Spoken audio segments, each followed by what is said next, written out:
আপনারা জানেন যে আমাদের 12 তারিখের একটা মহাসমাবেশ আছে। তো আমরা সেই সমাবেশের ডেট অনুযায়ী আমরা আজকে উপস্থিত হয়েছি এখানে প্রেস ক্লাবে। তো আপনারা আমাদের যৌক্তিক দাবিগুলো সবই জানেন।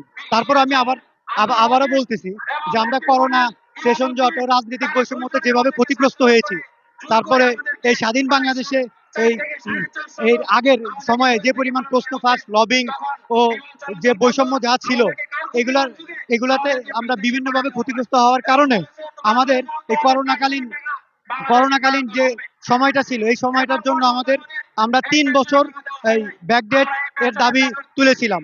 তো আমাদের এই দাবিটা সর্বমহলেই, সব জায়গায় এবং সব সব সর্বমহলেই এটা যৌক্তিক বলে মেনে নিয়েছে। তারা এবং আমাদেরকে এমনভাবে বলতেছিল যে এখনই হয়তো তোমাদের দাবি বাস্তবায়নের মোক্ষম সময়। তো এত শত যৌক্তিকতা থাকার সত্ত্বেও যে আমাদের দাবিটা যে এখনো ঝুলে আছে বা সরকার এখনো কেন এটা মানতেছে না, এটা আমাদের জন্য চরম হতাশার। আমি সরকারকে বলতে চাই যে আমাদের দাবিটা যৌক্তিক এবং এটা কোনো দয়া নয়।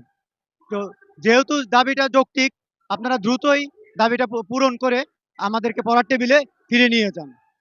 আপনারা জানেন এই ছাত্র জনতার অভ্যুত্থানের অর্জিত সরকার, নোবেল বিজয়ী সরকার ডক্টর মোহাম্মদ ইউনূসের একটা 3-0 থিওরি আছে।